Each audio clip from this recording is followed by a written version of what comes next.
The objective for this video is to learn how to test the difference between two means using the z-test. According to the 2016 World Almanac, the two states with the lowest average public school teacher pay for the 2013-2014 school year were Mississippi and South Dakota. Suppose random samples of 45 teachers were drawn from each state. The sample mean for Mississippi was $42,187. Suppose the population standard deviation for Mississippi is $4,300.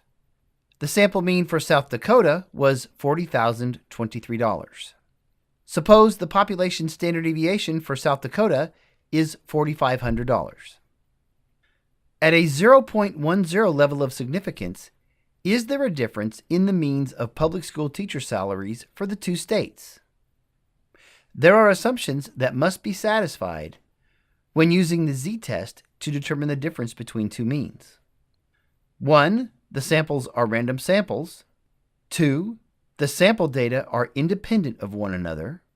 And 3. The standard deviations of both populations must be known. And if the sample sizes are less than 30, the populations must be normally or approximately normally distributed. In order to conduct a test about the difference between means, we will need to assign the groups that are being studied.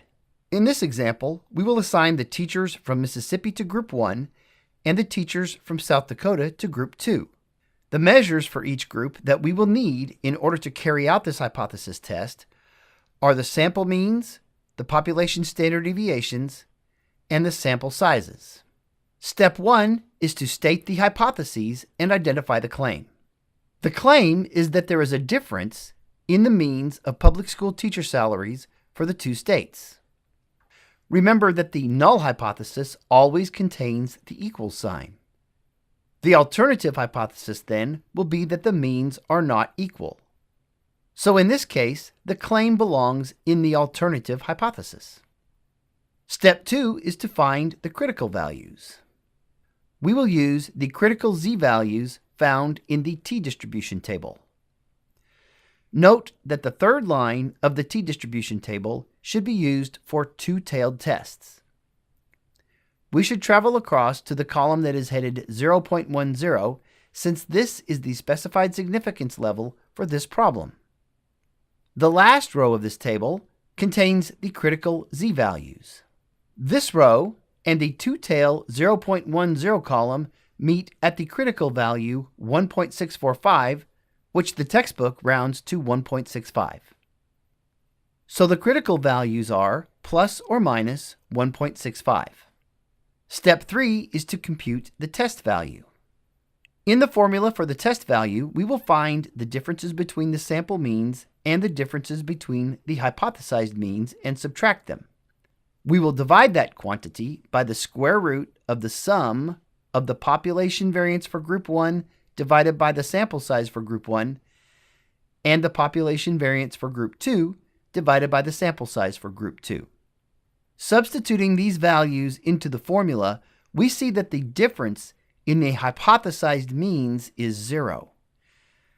It is important to understand that in the null hypothesis, if they are assumed equal, then their difference would be 0.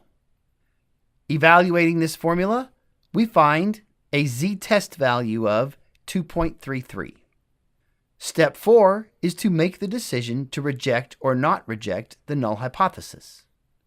It is always a good idea to visualize the orientation of the critical values and the test value by placing them on a graph of the hypothesized distribution.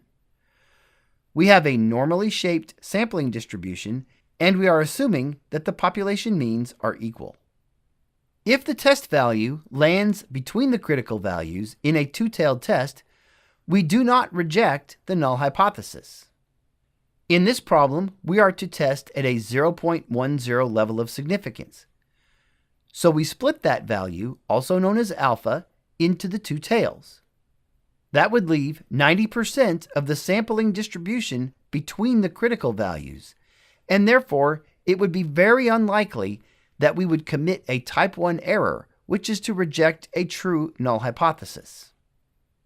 Our calculated z-test value is 2.33. The interval between our critical values, minus 1.65 and positive 1.65, defines the region where we would not reject the null hypothesis. Since this test value is outside of that region, our decision should be to reject the null hypothesis. Step 5 is to summarize the results. Since we decided to reject the null hypothesis, our conclusion is that there is enough evidence to support the claim that there is a difference in the means of public school teacher salaries for the two states.